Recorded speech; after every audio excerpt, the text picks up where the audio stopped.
with me, your man, Louie T. Welcome to this LouieTeeNetwork exclusive limited series, The Reign of Terror, chronicling the 23 years of pure hell that Daniel Snyder has put this fan base through. We are now on chapter 14, which brings us to 2012. And a season to remember and forget. A lot of good memories in 2012, man. Good times. You know, and a wise man once asked, I don't know where they at, but I'm just trying to bring the good times back. 2012, man, they were some good times. It's a season to forget, though, because it started us chasing a ghost that we'd never catch. And sometimes it's better to never have than to miss something after being shown what it's like to have it. You can't miss having money if you've never had it.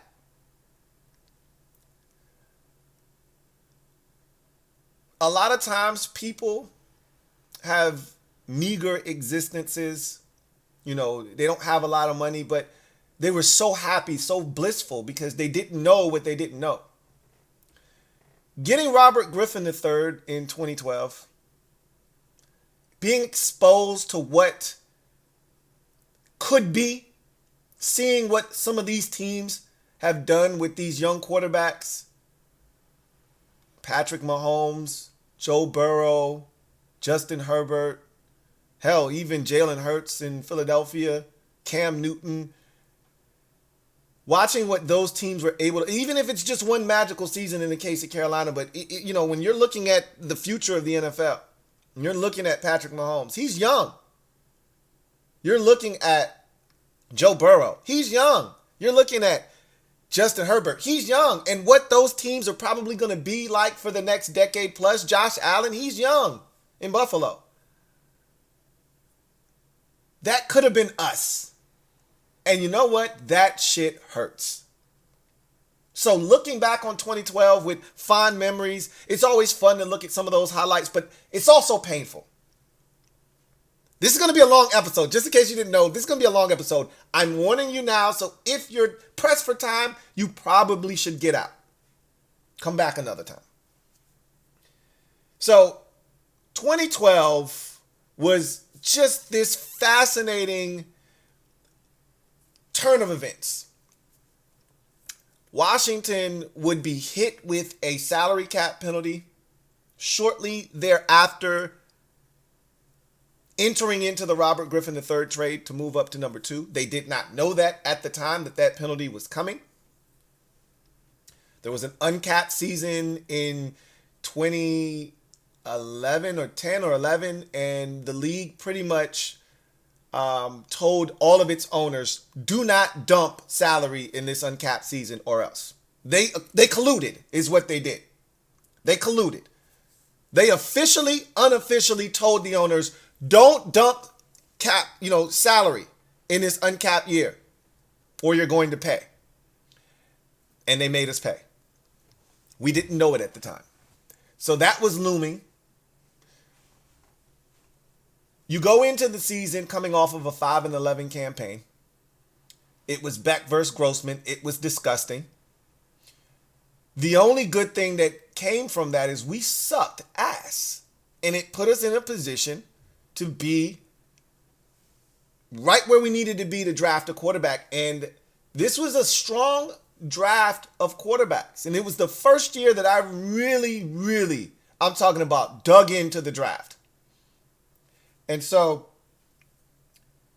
I remember starting my YouTube channel in 2012, and one of my landmark series was called The Starting Five, where I followed 5 starting quarterbacks that were rookies that were drafted in 2012 and their journeys throughout the season. Those 5 quarterbacks ultimately ended up being Andrew Luck, who was drafted 1st overall, Robert Griffin III, who was drafted 2nd overall, Ryan Tannehill, who was drafted, 5th or 7th by the Dolphins, Brandon Weeden, who was drafted probably like 24th or something like that by the Cleveland Browns, and then Russell Wilson, who was drafted in the 3rd round by the Seattle Seahawks. And what's so crazy about that 2012 season is, in my mind, I was prepared for Washington to select Ryan Tannehill because you weren't getting Andrew Luck. This is the biggest, best, brightest prospect that has come into the NFL since John Elway at the quarterback position. You're not getting him. He's going number 1 overall to Indianapolis. The Rams sit at 2. They just drafted Sam Bradford not too long ago, so they don't need a quarterback. However,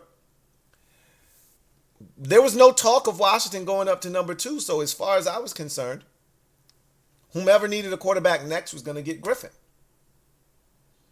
It wasn't going to be us. And I don't remember the draft order, but I do remember another team being in a position that needed a quarterback that was going to take Robert Griffin III. Probably the Dolphins, wherever they were. They were in front of us, so they were either 4 or 5.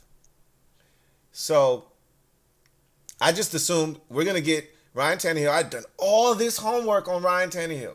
Texas A&M quarterback, former wide receiver at Texas A&M, converted over to quarterback. You know, this big kid, tall, solid arm, really good athlete, obviously played the receiver position. So he sees the position from, different angles. He can see what it's like to be a receiver, understand what those receivers are going through, but also see it through the mind of a quarterback. He fits the DNA profile of a Mike Shanahan quarterback. They love the athletic guys with big arms who can get out on those boots, make things happen with their athleticism, make throws on the run. Ryan Tannehill checked all of these boxes off. He looked like Jake Plummer. He looked like Jay Cutler. He looked like, John Elway in terms of his athleticism and his ability to throw the football. His arm wasn't as strong as those guys, but he could throw the football. And so I was fully prepared to take Ryan Tannehill at 6, and I was going to be excited about it. And I thought this was the year that Mike Shanahan was finally going to make a move. He got here in 2010. We had a disgusting roster. We took the L's. We took the blows, right? We took all of the things that come with being a bad football team and making that switch and having to wait all of that out, right? So it was time to start dishing out some punishment. We had taken a lot of it, and I was ready. And 2012 was the year that I was ready to see if we could start turning things around. Maybe we wouldn't win the division. Maybe we wouldn't make the playoffs, but we weren't going to be the punching bag of the NFC East. We weren't going to continue to lose games to teams that we had no business losing to. This was the year we needed to win like 8 games and start to really show, here we come, right? And the quarterback position was the most important position, and that was what's going to put us over the top. So you get to the draft, and they make this bold move that I did not see coming to trade up to number 2. Gave away a hell of a lot to do it as well. And, you give up 2 first-rounders, a second-rounder, and like a 4th or a 5th. I mean, we gave up king's ransom to make this happen. And looking back on it, it was probably too damn much. Teams don't give up that much nowadays to go up. We see teams come from way further and not give up as much as we gave up to move up 4 spots. So I don't even think the Carolina Panthers gave up what we gave up to move up from 9 to 1. So it was a lot. But in our minds, it was worth it because we were getting the second best quarterback in the draft. Some were arguing he was the best quarterback. I remember Bill Polian saying he would take Robert Griffin III, and I disagree with that. And I might have had, it might be the wrong person. I thought Bill Polian was making an argument for Robert Griffin III going first, but that's nor here nor there. The bottom line is, I was excited, as many Redskins fans were at the time. And so you go into the 2012 draft. You select Robert Griffin III, 2nd overall. You have no second-round pick because that went to the Rams. I think we gave up 2 firsts, 2 seconds, and like a 4th or a 5th. So we gave up a ton, right? Everybody likes to say 3. We swapped first-rounders in 2012, so I don't count that. But you look at Robert Griffin III, Josh Larebus in the 3rd round, Kirk Cousins in the 4th round. I think Keenan Robinson, man, I loved me some Keenan Robinson back in the day. I thought he was going to be nice. Whew. We sure didn't know how to draft linebackers. So we drafted Keenan Robinson.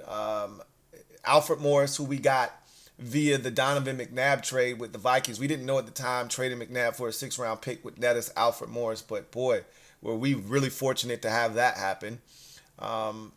You also got Tom straight out of Compton in that draft. You also got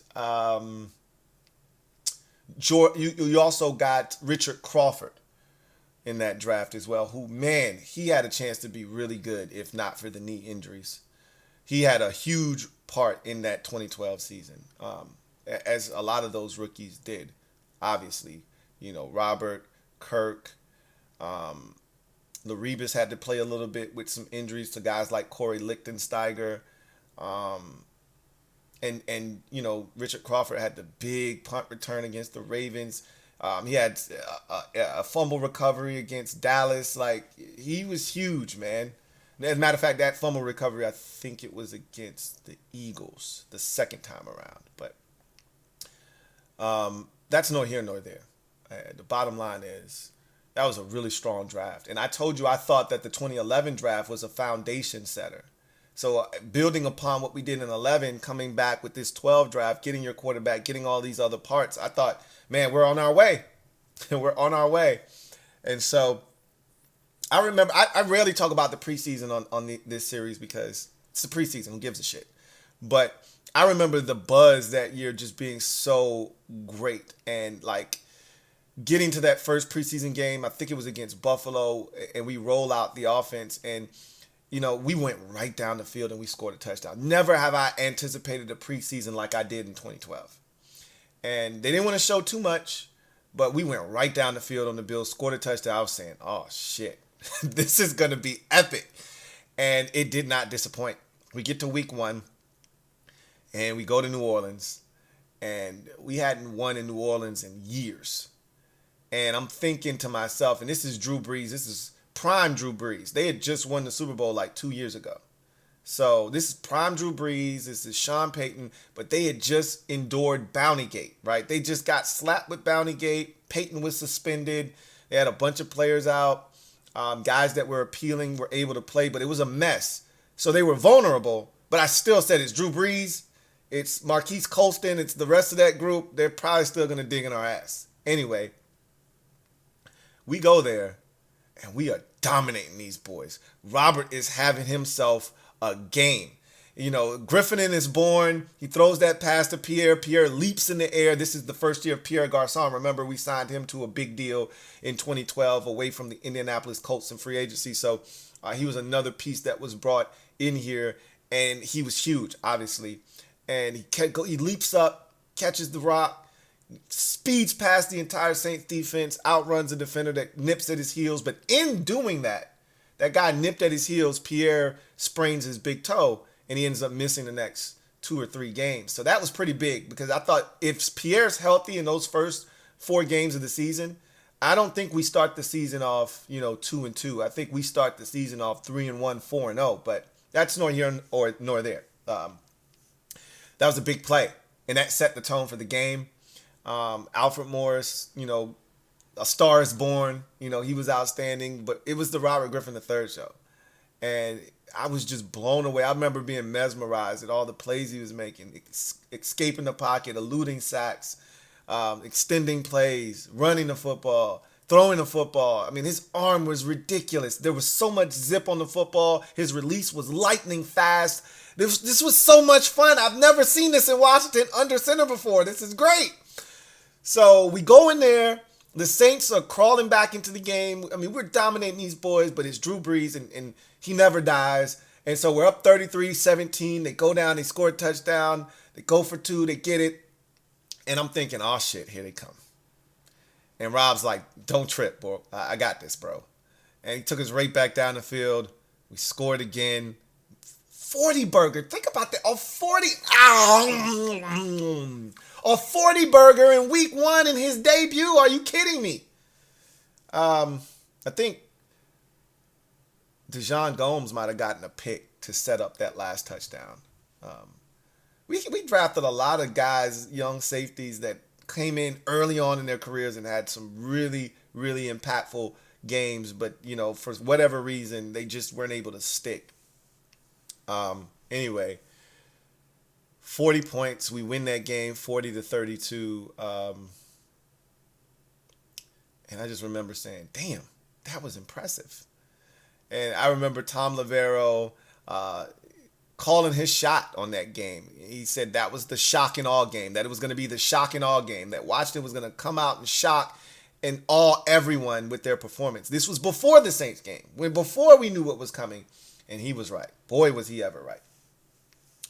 So week 2, we go to the Rams, and I'm thinking this is a great opportunity to get off to a 2-0 start. The Rams suck, right? The Rams were terrible in those days. And we go there, and Danny Amendola is just digging in our ass. And I'm like, what the hell is going on? I mean, Sam Bradford is killing us with the short passing game. We can't get to him. They're finding receivers. And I just remember being so frustrated. And then we were doing stupid stuff too, to give them an opportunity to hang around. And you know what happens when you let garbage teams hang around and you get confidence? They end up believing they can steal one. And that's exactly what the Rams started believing they could do. And so you look up, and the bad part is we started that game. They fumbled on the first play of the game, and we picked it up and scored a touchdown. We were up 17-3. This looked like another ass kicking that the Rams were going to endure. It looked like we were going to go in there and smoke those boys, pick up right where we left off the week before. And then we just started doing dumb shit, and they started gaining confidence, and they started making plays, and they started getting these explosives, and all of a sudden, we're losing. We're losing in the game, and we're down a touchdown. And Robert's taking us down the field late, and I'll never forget this play because it took me a long time to forgive Josh. What's his damn name? Joshua Morgan, who was huge in 2012. A lot of unsung heroes in 2012 on offense. You had Joshua Morgan. You had Aldrick Robinson. You had Fred Davis was huge in 2012 before he got injured. Logan Paulson was big in 2012. Santana Moss was big. He was on his last legs, but he still was a huge contributor.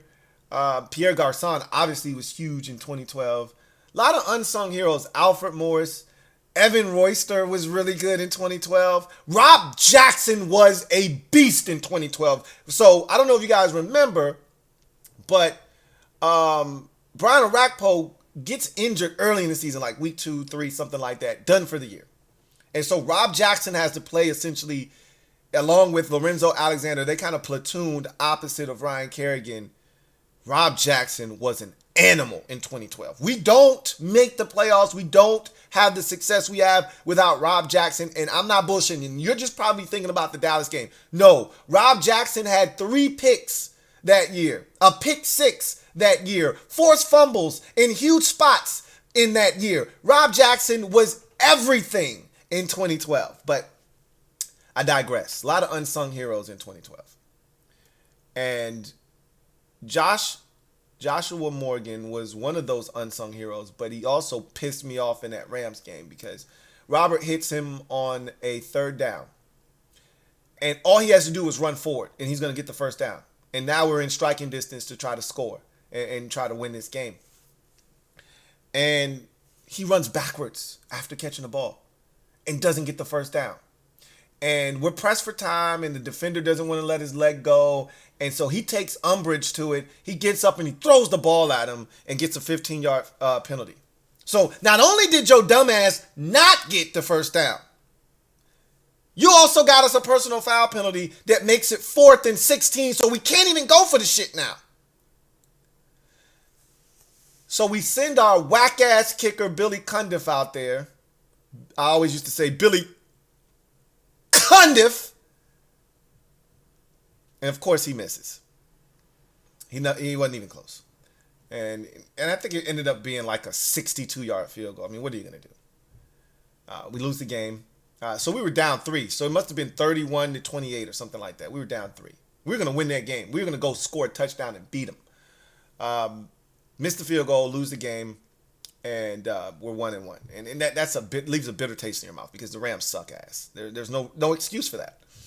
And not when you were up 17-3. So then you come home, first game of the season at home. The crowd is juiced up, charged for their first sight of Robert Griffin III. And at this point, I remember we hadn't won a home game in a while. We hadn't won a home game in like 5 or 6 games. So we were due for a win at the crib.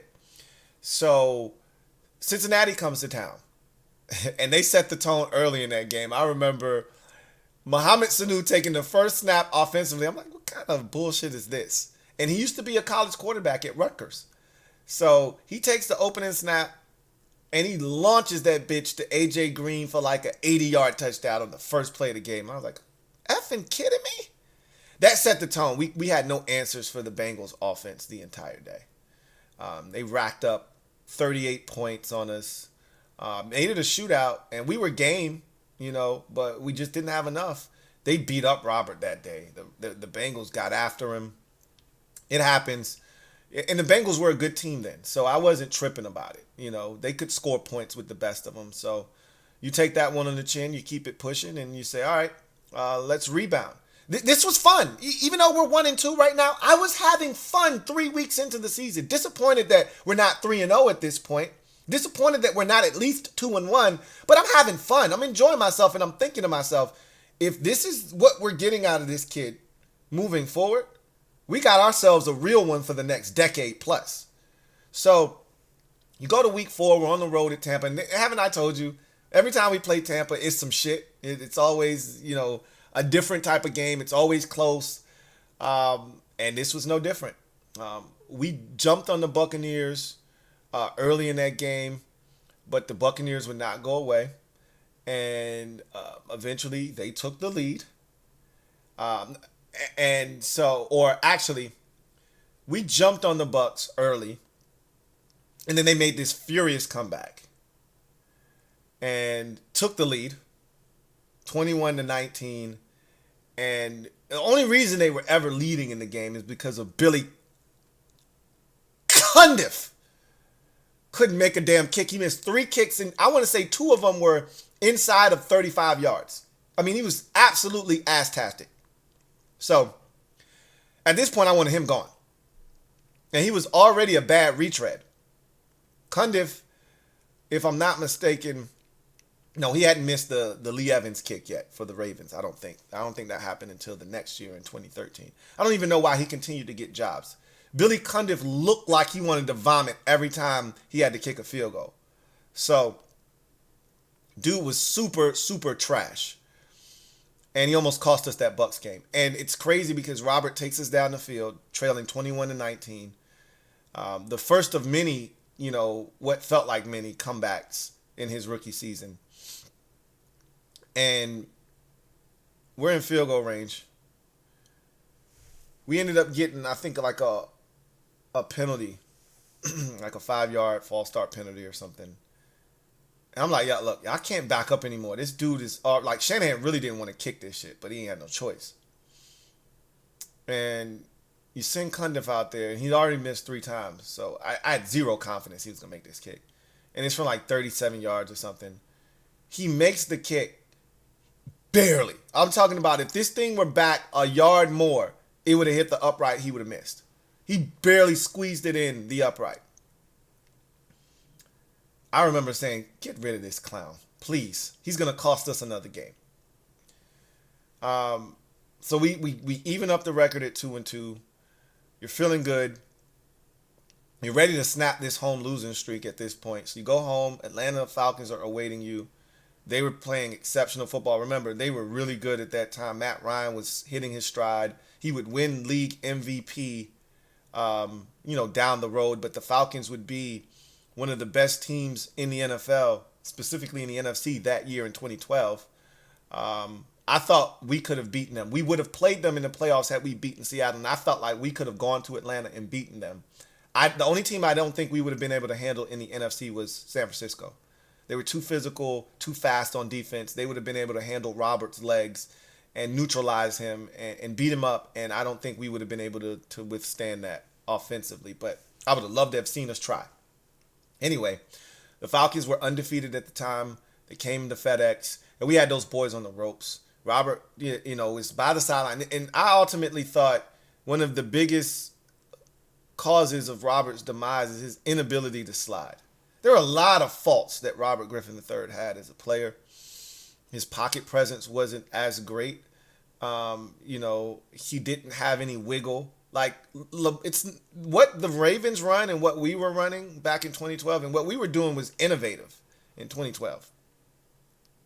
But what the Ravens are doing now isn't that dissimilar. They call a lot of quarterback runs, just like we called a lot of quarterback runs in 2012. A lot of easy throws where you're putting the ball in the belly of the running back, pulling it out, sucking the defense up, making easy throws and easy reads over the middle of the football field. And Lamar doesn't take big hits though, because he's got wiggle, he's got vision, he's got agility. Robert didn't have any of that stuff. Robert was a straight line track athlete, right? Straight line speed. Can't ask him to go sideways. But even with all that said, if Robert Griffin III knew how to slide, he could have saved himself from so many hits in his rookie season. And he just didn't know how to slide. So he took so many unnecessary shots. And he took so many big shots. I mean, this guy was getting destroyed in his rookie season. We'll talk more about that. But on this particular play, he gets to the sidelines. He's indecisive. He's trying to slide, but it's kind of raggedy and janky. And he gets walloped by Weatherspoon, the linebacker. And it wasn't dirty. A lot of people thought it was. If Robert would have slid earlier and gotten out of bounds, and really I was upset at him because I'm like, bro, why are you sliding right next to the out of bounds line? Just run out of bounds. Don't slide out like right by out of bounds. Run out of bounds. And, at that time, Robert was a phenomenon around the league. And so because he had turned into this phenom, everyone wanted a piece. So linebackers and defensive linemen were trying to take his head off. I remember him running read option and teams just saying, to hell with the running back. Let him pitch that shit. Force him to pitch it. But when he pitches it, you light his ass up. We were running speed option and shit like that with him. And when he would pitch it to the back, they would still wallop his ass. So he was getting hit from everywhere, and guys were trying to stick it to him. Oh, you want to run this shit? You want to run the football? All right, I'm going to show you. And Witherspoon lit him up. And he got concussed. And he had to leave the game, and I really thought we were going to beat the Falcons. If he stays in that game, I feel confident we're going to beat them. But Kirk Cousins comes in. He throws 2 picks, and we lose that game 24-17, something to that effect. It was a valiant effort, but, we didn't have enough.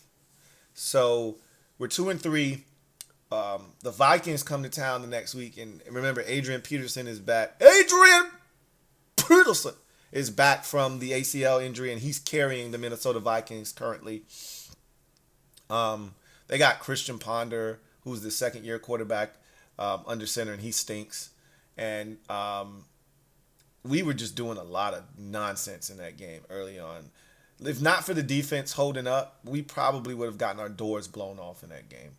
But we were able to hold them to field goals. They got in the red zone like 3 times in the first quarter because we were turning the ball over and doing stupid stuff. And luckily enough for us, the defense held serve, kept them out of the end zone, forced them to kick field goals, and that allowed us to get our shit together. And then we finally did in the second quarter, bounce back, and all of a sudden we're ahead in the game. And we would never relinquish the lead, but the Vikings continued to press us and kept it within striking distance. And then this is one of the iconic plays of the 2012 season. It's one of the iconic plays of the Snyder era. I'd put it right up there with Sean's dive in 2005 as we're going to the playoffs to beat the Eagles. It's the electrifying run, called by Larry Michael, and it still gives me goosebumps to this day. as he takes a 3rd and 6 quarterback draw. And he was not supposed to run that. And he told the story later on that Kyle was mad at him for that. He was supposed to throw like a speed out, and it was supposed to be like a gain of 6 to move the sticks on 3rd and 6. And Kyle was pissed off that he tucked it and ran. But, what are you going to say? It's a 74-yard electrifying run down the sideline. He jumps into the stands. Like, at that moment, who wasn't having fun as a fan? Like, again, every time I watch that play and I can hear Larry Michaels' call in my head, I get goosebumps. You win that game 38 to like 26 or something like that. And you're 3-3. You're feeling good. You're having fun. And then, we hit this slide. And it all started with a game at the Meadowlands. The Giants are the Super Bowl defending champions. They won the Super Bowl the year before in 2011. And so you go to the Meadowlands, and I just remember this being a back and forth game. We're hanging tough with them, feeling like we got a shot. And this is my favorite Robert Griffin III moment in memory.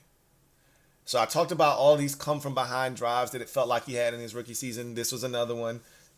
We're trailing the Giants in this game, and I want to say the score's like 17 to 20, 23 to 17, something to that effect. Maybe it's 17-13 or something like that. Anyway, it's 4th and like 10. And we got to go for it. This is the ball game. And Griffin is in the pocket. He flushes to his left. He's about to get sacked, first of all. He gets out of the pocket, flushes to his left, avoids a defender, right? Then another guy's coming. And as that guy's coming, he throws the ball like kind of sidearm as he's falling to the ground. And Logan Paulson's wide open because Robert has done all of this Houdini shit back here. So the defense's eyes leave their receivers and go to Robert because they think he's going to take off and run. And so Logan Paulson's wide ass open after Robert's doing all of this shit. And Robert finds a way to get it to him. Logan Paulson dives on the ground to catch it, gets up and runs, gets the first down. And I'm thinking, oh my God, what an effing baller play. Like, we got one. We got one. Oh, shit, we got one. We got this shit right. And then, like, 2 plays later, he throws a dime to Santana for a touchdown to take the lead. And we don't do this to the Giants in the Meadowlands. Like, I'm like, right now, incredulous. I can't believe it. I'm beside myself. We're about to steal this thing from the defending Super Bowl champs. And then the defense gave it right back. Victor Cruz gave it up to Victor Cruz. On the very next snap, offensively, the Giants come on the field. Eli pumps one 40 yards down the field. Victor Cruz cooks Wilson, and I think it was Medew Williams, and off to the end zone he went. You talk about somebody pissed off. But Robert was not done. He took us right back down the field, and Santana Moss fumbles. And, Tanner Man had a fumbling problem throughout his career. And he would always pick the most inopportune times to put the ball down on the carpet, and this was one of them, and we ended up losing the game. But it wasn't because of Robert. And you left that game feeling damn good.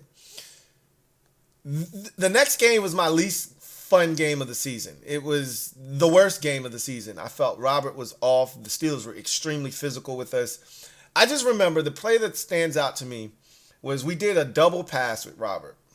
And I remember saying, what the hell are we doing, man? This guy's taking enough shots. What are we doing? So they throw this double pass, and Robert is streaking down the sidelines, and he's looking for the football to catch it. And Ryan Clark, it felt like he came out of nowhere, just blasts Robert, like just crushes him. And I go, what are we doing? What are we doing? This is ridiculous. He shouldn't be taking he's already taken enough shots as it is.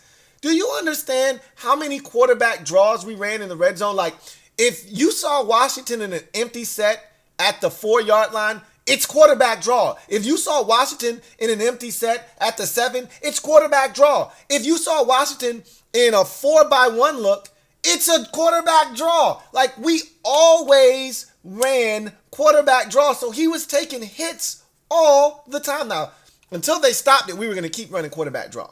You know, if I were a team, I'm looking for quarterback draw in the red zone. Anyway, Ryan Clark almost kills him on this hit. And they dominated us that game. It was a sloppy game, low scoring, but they beat the shit out of us. It felt like we lost by 40. They dominated us in that game. D'Angelo Hall got thrown out of that game. I remember for arguing with the officials. It was a bad game. It was the worst game of the season. And then that was followed up. So now we're 3-5, and that was followed up by a bad Panthers team coming to FedEx. You're thinking, all right, this has been the MO of the season. You know, you lose a game or two here, you bounce back, you win a game. You never let the season just go. You never let go of the rope. So I was thinking this is the bounce back game. You know, this is the equivalent of the Bucks and what they served as in week 4. We had lost 2 in a row. We were 1-2. You go to Tampa, you get right, you come back, you're 500. So now we're 3-5. You need a get right game. Panthers are coming to town. They suck. And D'Angelo Williams, this is one of those things that sticks out about this game. He's pissed off because this was the first year, Bruce Allen back now, picnics and pants. All right. Fall Fest, all of that good stuff. And so now he wants alumni games. And we chose the Panthers for our alumni game. You're wearing your throwback get up, the leather looking helmet, dark, deep burgundy jerseys, really gold pants. And they handed out flyers, and somehow the Panthers got wind of it.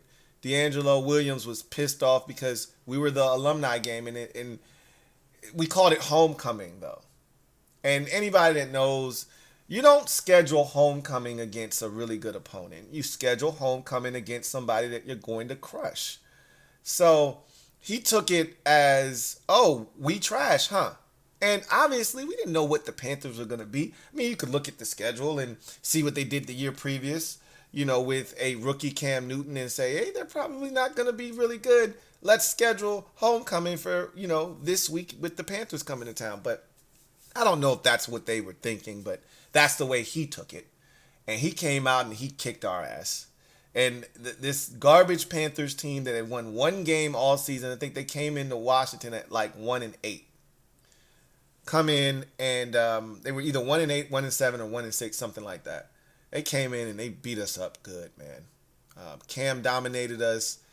D'Angelo Williams had a field day.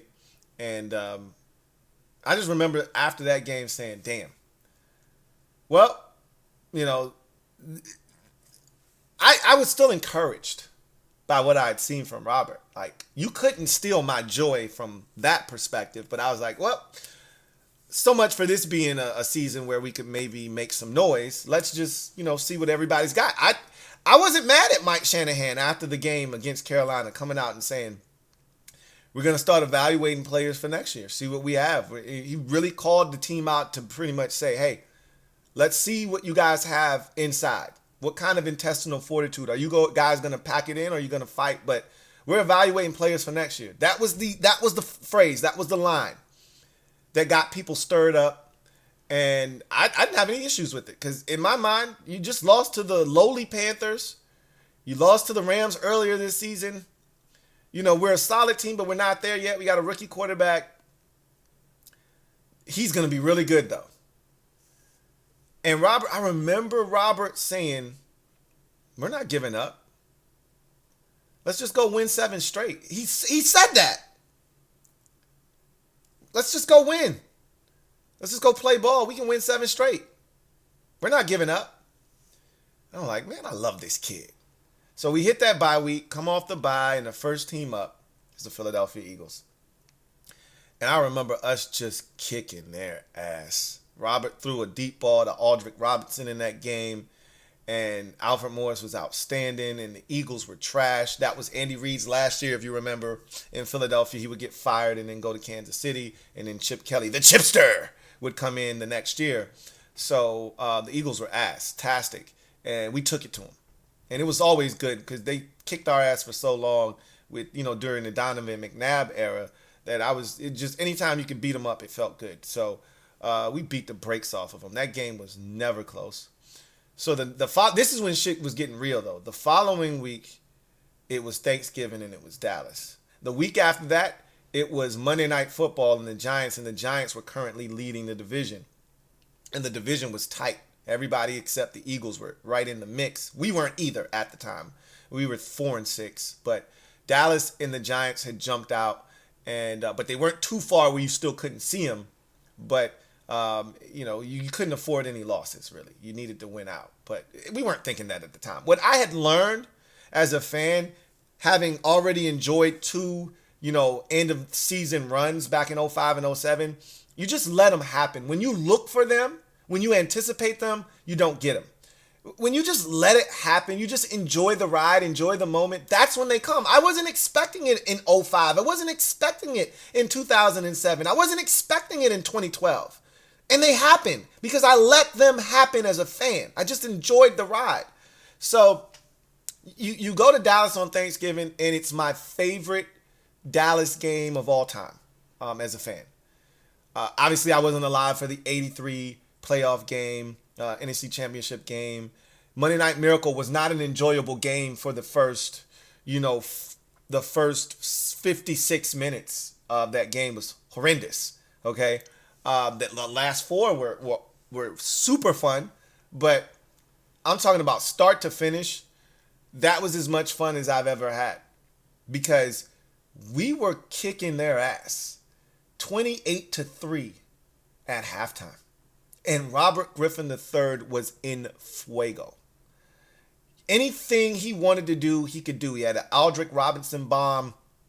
He had a beautiful pass to Pierre Garçon that he catches, gets on his feet, and then, like road runner, beep, beep, zoom, takes off on the Cowboys defense, outruns everybody to the end zone.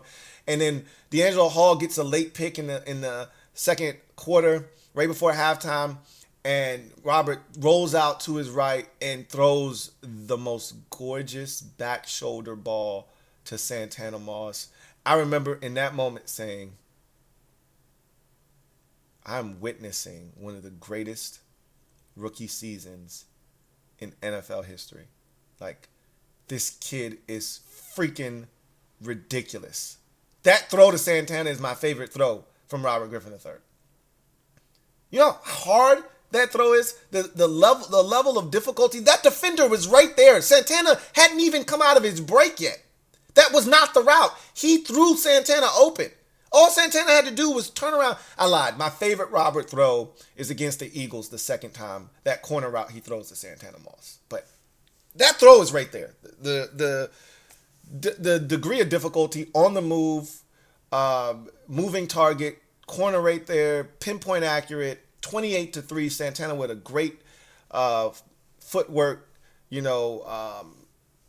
toe drag swag, just phenomenal work. It's 28-3. I talked so much shit that Thanksgiving. That was Thanksgiving Day at our house. We were hosting that year. I was doing laps. My dad was sitting in the recliner. I'm doing laps around him. I'm talking cold hard cash. I mean, I'm giving it to him. I'm surprised he didn't get up and leave because we don't do this to each other, but I'm just giving him work. Telling him, y'all don't want it with this rookie. Y'all can't handle this. And Romo's out here stinking it up. And, boy, tale of two halves, because the Cowboys came back on that ass. And for all the shit I was talking, I got real quiet. And boy, boss had a couple beers, and he got loud. And now I'm the one sitting there on pins and needles. And they had cut that lead to 7 at 35-28. And I'm like, how in the hell did we get here? We were once up 35-13 in this game. And I have scars. As a Redskins fan, I have scars. Some of you weren't alive in 99 or weren't a fan of the team in 99. I was alive and well for the 35-14 lead we blew when they came back and beat us in overtime 41-35. So I'm thinking that shit in my head now. Like, is this a repeat of 99, week 1? If it is, I can't stomach this because I just talked way too much shit. I can't stomach this. And Rob is like, bro, haven't I showed you anything this year? Chill. Saints tried to make a run. What did I do? Vikings tried to make a run. What did I do? I got you, bro. And he takes us down the field. He get us in the field goal range. And finally, we had gotten rid of our garbage-ass kicker, Billy Cundiff, and we brought in Kai Forbath. And I remember Kai setting an NFL record for most field goals made to start an NFL career. He was making everything. And I remember saying, Kai, he's our guy. I remember making that up. Like, Kai Forbath. Kai, he's our guy. And Kai makes the field goal, puts us up 10. Dallas ends up getting either, I think they got a touchdown late. And then they kick the onside kick. D'Angelo Hall scoops it up and runs. He probably should have run in the end zone. I think they kicked a field goal. We kept them out of the end zone, and it was 38-31. And then D'Angelo could have scored a touchdown, but he slid down at like the 2-yard line so we could take knees, which was the right football play. But I wanted a 40 burger on their heads. But yeah, I just wanted the dub at the end of the day. So. What a fun game that was. It was exhilarating. It was such a fun game. My God, that was a lot of fun. So now, now I'm looking around. I'm saying that's 2 in a row. Beat 2 NFC East teams in a row. You're 5-6. But the Giants are leading the division. And this is the one, right? They already beat us earlier in the season. They're Super Bowl defending champions. They're leading the division. This is the one here. Monday Night Football. And I remember just being cold and wet. And I don't know if it was wet. I just know it was cold and it was low scoring. And I remember thinking, damn it, man. This could be the game that ends the streak that we're on. This little 2-game heater we're on. But Alfred Morris was fantastic. We ran the hell out of the football. Robert was huge in the run game that night. And Alfred Morris was outstanding. And, we beat the Giants in a nail-biter. I think it was like 17-16, 20-19, something like that. It was a 1-point game. I want to say 17-16. Man, that was a lot of fun. And we held on to beat the Giants. So that was a big one because at that point now I'm like, wow, that's 3 in a row. We're back to 500. You're looking around at the division. You're like, hell, we're not that far away from that either. But we had some big games coming up. The Ravens were next, and the Ravens were really good. Obviously, they would win the Super Bowl that year. They were really good, and I didn't know if we had enough to beat them, but we were at home, and that was really good because I don't think we could have gone to Baltimore and win. That was the game that kind of changed everything. It was the we didn't know it at the time, but that was the beginning of the end, unfortunately. So, we're going tit for tat with the Ravens, and we're holding our own.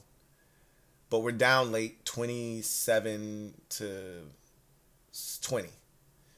And Roberts got the ball, and like he's done all season long, he's taking us down the field. But, he scrambles on a 3rd down, and let's call it, say he scrambles on like a 3rd and 8 and picks up the 1st down, and as he's running, he goes to dive, and Haloti Ngata hits his knee while it's in the air, and it was with such force that his shit just whips forward and sprains his LCL, his MCL, all that good stuff. Leaves the game. Kirk comes in, and I think the first play Kirk comes in for, it might be a 4th down. I'm like, that's a hell of a play to have to come in on. But he completes the pass, Either that or it's like pass interference or something like that. Either way, we get the first down. Then I remember there was like a 3rd and 25 or some craziness in there somewhere. And that might have been the play where Robert ran and got hurt, and then Kirk comes in and it's like 4th and 6, and we end up getting a PI, I think. And then Robert comes back in. He shouldn't have, but he did. And somehow he stands back there and he completes a dime down the field to like Santana Moss deep in the Ravens territory. But he has to come out. Like, I think a play later or something. He can't. He can barely walk. He shouldn't have been in the game. I don't even know how he ended up back in the game.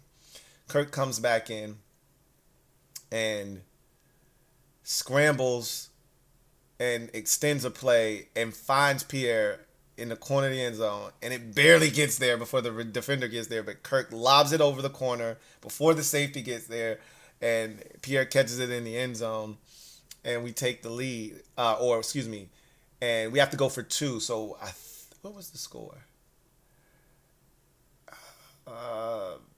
It must have been 20.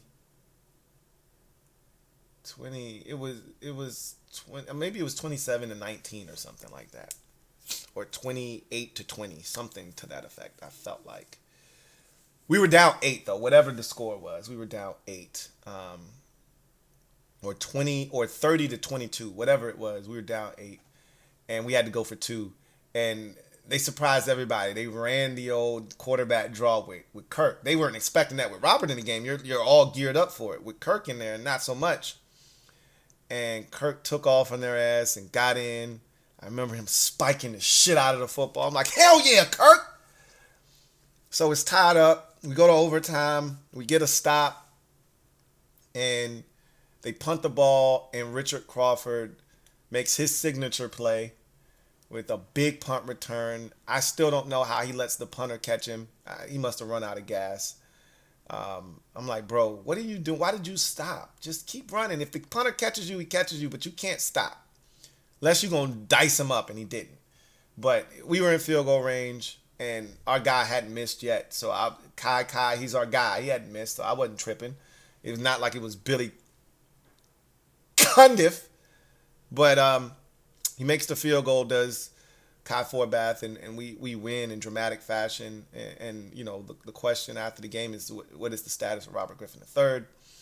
He's begging to play the following week. He doesn't.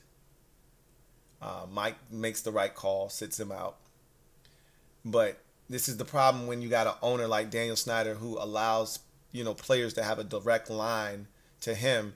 Robert, went and essentially protested to Snyder that he wanted to play, and he politicked, and Snyder literally questioned Mike Shanahan and asked him, can he play? Why isn't he playing? And Shanahan's like, what are you doing? Get out of here. What are you doing, dude? He's not playing because he's not healthy enough to play. He's like, he said he can play. Go sit your dumb ass down, okay? Let me coach this damn team. So, we go to Cleveland the following week, and it did not start well. Okay, that game did not start well. The Browns aren't very good. They're not terrible, but they're not very good. And it did not start well. They were playing well, but they weren't running away with the game. With all the mistakes that we had made, all the opportunities that they had, they didn't have much to show for it. And then there was a play in there that I think gets made. I don't know if it was a turnover or it was a special teams play. I want to say it was a turnover. I think we picked their quarterback, Brandon Whedon, off. And I think that set off sort of a chain of events that allowed us to settle in. Kirk throws a dime of a touchdown pass. That was my favorite Kirk Cousins play in that season, other than the Pierre throw for the touchdown. He's bootlegging. So one of the big issues coming out of this game, put a pin in that. We'll come back to that. Kirk bootlegs to his right, And on the move, off of one leg, Kirk throws a dime 45 yards down the field in between three defenders to Leonard Hankerson. And Hank catches it. He bobbles it, which was a Hank special, bobbling shit. He bobbles it, but catches it. Because he bobbled it, no one touched him as he regathered. So he gets up, walks into the end zone. It's a touchdown. And from there, we kind of settled in. And it was a hard-fought game, but we ended up winning on the road. Kirk Cousins was really good after a slow start. He used his legs. They booted the shit out of the Browns. I mean, it looked like Mike Shanahan's Denver offense. And because there were so many boots, it was boot right, boot left, boot right, naked, and Kirk's keeping it and running for 24 yards. Like, it was so many boots. We were booting them. They had to be throwing up boots that night after the game was over because we just booted the shit out of them. And Robert was in his feelings like, that doesn't look like the offense we run when I'm playing. What the hell is this about? And it was really simple. It was like, look, you're dynamic. Kirk Cousins isn't. Like, he can't do the shit that you can do. Those boots and things of that nature, we'll get to that eventually with you. And when you become better in the pocket, we'll do some of those things, but you're so dynamic. You put a different type of pressure on the defense than Kirk Cousins does. We have to do those things because he can't do the things that you do. But Robert wasn't trying to hear that shit. He saw it as, you got this white quarterback coming in here. You got a totally different offense for him than you do for me. And I think that was the beginning of that whole, I want to be a pocket passer. And look, Robert got his ass whooped in his rookie season. I'm not going to sit here in front. He took a lot of hits, man. Some of it his own doing, some of it because of play design and play call. It was unfortunate. But it was that Browns game that really sparked the whole, I want to be a pocket passer. I don't want to run the football anymore, which would happen at the end of the season after he got hurt. So that Browns game we won, but it did probably more damage than good, and it was irreparable damage, as we would later find out. Another caveat from that game is after it's done, Dan comes into the locker room congratulating players, and he doesn't congratulate Kirk Cousins. He walks right by him to Robert Griffin III. Robert holds a press conference afterwards saying that he could have played and that Mike Shanahan didn't let him play. And you could see, and that was the first time where I looked at Robert and I said, bro, what are you doing? Like, that was some really selfish shit you just did. What are you doing? You should be happy we won. If you're healthy enough to play next week, your backup just came in and saved the season. You should be happy. Come back and kick ass and let's pick up where you left off. What are you doing? And, in hindsight, he's a 23-year-old. You feel threatened because this guy's a rookie. He's 24 years old. You feel a bit threatened by his presence on the team because he's a fellow rookie. You don't want anybody, and Kirk played well. So you don't want anybody taking any of your limelight. I get that, but I didn't like the way he handled it. And I didn't like how he was being empowered and emboldened by the owner. And I didn't like that Daniel Snyder came into the locker room, congratulated everybody, and shit on Kirk Cousins. And Kirk never forgot that, by the way, when it came negotiation time. He would have signed here if he would have gotten a fair market deal. He didn't, but he didn't forget all of the shit that he had to take from Dan Snyder either. So we win that game. The following week, we head to Philadelphia. Robert comes back, and you can tell he's very limited as a runner, but they're still running him. They're still showing you that he's a threat to run it, to keep the defense honest, but that wasn't really what you wanted to see from him. You really didn't want him running football. And he was making a much more concerted and conscious effort to run towards the sidelines after that. There was no more cutting it back and all of that. He was trying to get to the sidelines. So in that game, the Eagles they wanted all the smoke. They were trying to blow our shit up. And just luckily enough for us, they made enough mistakes. And we made enough plays, including that beautiful corner route that Robert threw. That was my favorite Robert Griffin III throw to Santana Moss in the corner of the end zone. And Santana, all Santana had to do was put his hands like this. The ball literally fell in his arms, and then he drug his feet. You want to talk about some toe drag swag? That's what it looks like. And so we go to Philadelphia, and I remember us trying to allow the Eagles, because had the Eagles scored a touchdown, they would have gone for two, and if they would have gotten it, we would have lost. They drive the ball. This is Nicholas Foles, all the way down the field, and they get to about our maybe 6-yard line, and they had like two opportunities to get in the end zone. And the first one, Foles missed a wide open Jeremy Maclin on like a 20-yard corner route for a touchdown. He skips it to him. And he was wide ass open. Then they get down to like the 6, and he throws a slant to the tight end, and he drops it. And he would have walked in the end zone. So we dodged some bullets. And then on the following play, there was like 9 seconds left. He rolls out to his left, and Stephen Bowen grabs him and slings him down. And in the process of slinging him down, Foles tries to throw the football away as he's in the grasp. He's out of the pocket, but he doesn't get it back to the line of scrimmage. And they call intentional grounding, which comes with the 10-second runoff. The Eagles don't have a timeout to avoid the 10-second runoff. And so it was 1 second left. That 1 second is gone. We win the game. And I just remember exhaling like, whew, whew. You guys are trying to kill me over here, right? I mean, now the win streak is up to 6. We're in a win and in situation against Dallas in week 17. All the marbles. Dallas wins, they win the division. We win the division. This is what you ask. This is what you live for as a Washington fan. Cowboys at home, week 17. All the marbles online, right? For all the marbles. And it was a dominant performance, but we didn't have the points to show for it. Robert was still compromised. They were still using him as a runner, but he was definitely compromised. And he didn't throw a touchdown pass in the game, but that was the Alfred Morris game. If for all of us that remember that game, Alfred Morris put on one of the greatest performances I think that we've ever seen in a winner-take-all type of atmosphere. That was a pseudo playoff game for all intents and purposes. Because this wasn't, the loser is still going to the playoffs. The loser is going home. The winner wins the division and is going to the playoffs. So this was, in effect, a playoff game, and Alfred Morris stepped up to the tune of like 30 carries, 200 yards, 3 touchdowns, I think he had. 3 touchdowns in that game, if I'm not mistaken. He had almost 100 yards, if not over 100 yards in the first half. They had no answer for Alfred Morris.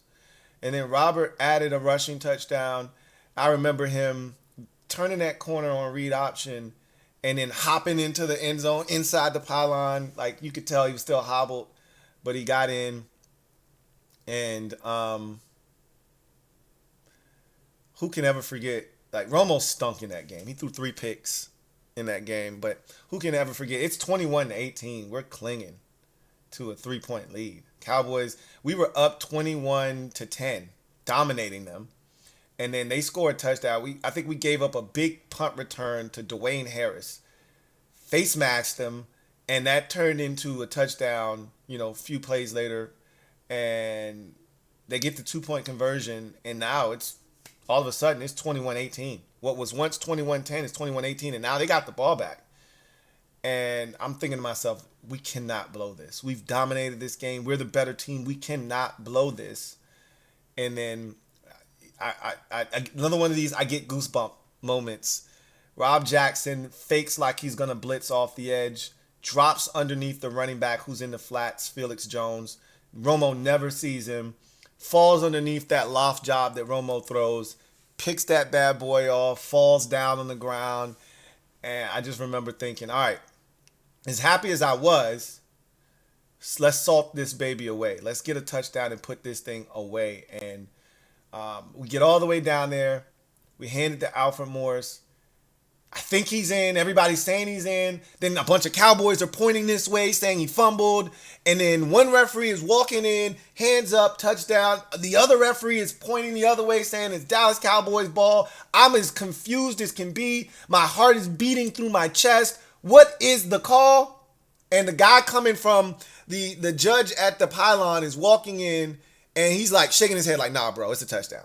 No, we're not talking about it. It's nothing to talk about. It's a touchdown. And I remember looking at him and saying, it's a goddamn touchdown. Of course, it's under 2 minutes, so they're going to review it anyway. And you clearly see Alfred Morris get in the end zone before anything happens. And at that moment, I jump up. I yell at my dad, the champ is here! The champ is here! The champ is here! And he just left the remote, went upstairs, and for the next 3 days, that's all I was yelling. The champ is here. That is as animated as I've ever been as a Redskins fan.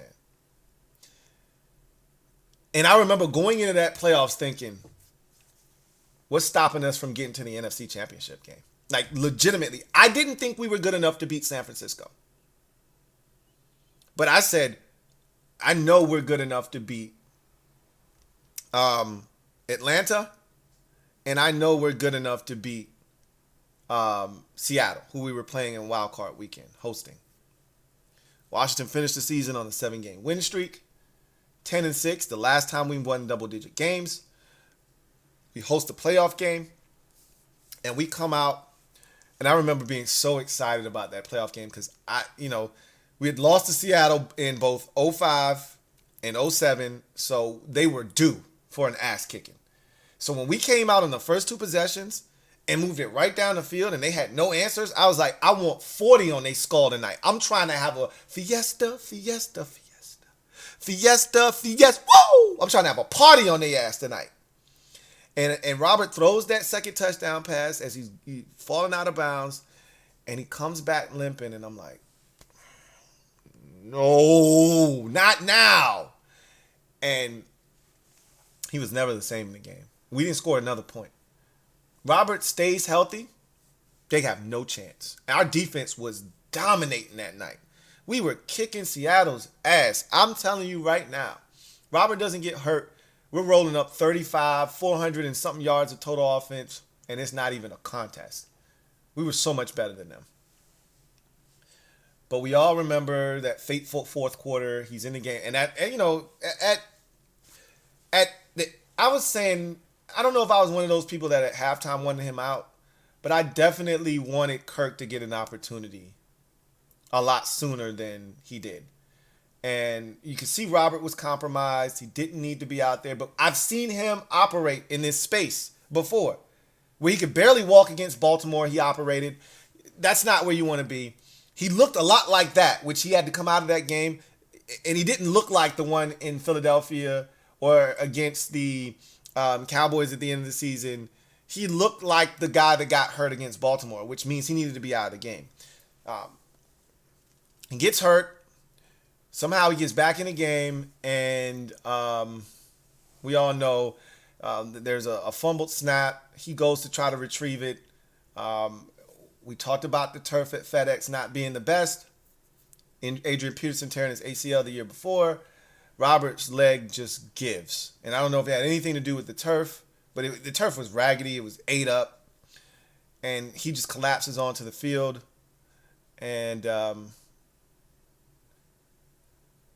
with him collapsing went any hope of us ever having the Bobby 3 sticks that we had drafted out of Baylor. And that decade plus run that we were about to go on, all of that shit was gone right there on the FedEx turf on a cold January night. And we lose that game 28-14, something to that effect. You go into the offseason. I felt really good, but I was, you find out later that he snapped every single ligament in his knee that you could think of. Then there's this controversy. Everybody's blaming Mike Shanahan. Why was he in there? He should have been out of the game. I never blamed Mike. I was a little bit disappointed that he let him stay in there, but, Robert told him he could go, and he listened to him. He probably shouldn't have, but it's football, man. It's frustrated. I was more frustrated that he didn't put Kirk in sooner than I was he should have taken Robert out. Just put Kirk in. Not because you're saving Robert. Robert is compromised. He's ineffective. Just take him out. He's hurting. You can see that. Put in Kirk. Even if Kirk can't get it done, he gives us a better shot. You could tell the rest of the team lost their confidence in that game too once Robert got hurt. And you go into the offseason and there's a bunch of finger pointing, and then Robert marches in with his dad and tells the staff this is what he is and isn't going to do. I think Matt LaFleur might have been his quarterback's coach at the time. And so it was Matt LaFleur, Mike Shanahan, Kyle Shanahan, and he got them all in the room, and he had a list of plays that he said, not running these. And then you got all in for week 1, and the demise was imminent. And this is why I hate reliving 2012, because it's painful because of what it could have been. What it could have been, what it should have been, but what it ultimately wasn't. And so many people are to blame for this. There's enough blame to go around. I'm still waiting on my 30 for 30. This is epic. I just can't. We got to wait until everybody's comfortable enough to speak freely about this. Because this is a hell of a 30-30. I've already named it, the rise and fall of RG3. We're waiting. Logan Paulson, you see he wants to talk about it more, but he's like, nah. You know, Chris Cooley, he wants to talk about it more, but he's like, nah. Like, everybody has some shit that they want to say, but nobody really wants to shit on somebody else, mainly Robert. And so everybody's kind of keeping quiet. I just need I need one filmmaker, someone with some chops, to get everybody on one page to sit down, and maybe this won't happen for another decade. But I need everybody to sit down and have this conversation so we can get to the bottom of this. I know what happened, I feel like. But I watch a lot of First 48. And the thing that is so traumatic is a life is lost, and that family will never see their family member again. But the detective always says, we can't bring your family member back, but we can give you closure. We can bring the person responsible to justice and give your family closure. I just want closure. I never fully got closure on this situation. That's what the 30 for 30 would be for me. But anyway, what a season it was. Fond memories. But also, it led me to chase a ghost that I knew I was never going to catch. And that's pretty disappointing. So we're now all in for week 1. And that's where we'll stop as we head to 2013. You want to talk about bad seasons? That season is right up there with 09 and 19. Those are the 3. If we're talking bad seasons, it's 09, it's 13, and it's 2019. Those are the 3. There aren't any others that can top those 3. You choose which one is the worst for you, but it's those 3 that you're choosing from. That's going to do it for me, your man Louie T, here on The Reign of Terror, chronicling the 23 years of pure hell that Daniel Snyder has put this franchise through. I'm your man Louie T, signing off until next time. Have a good one.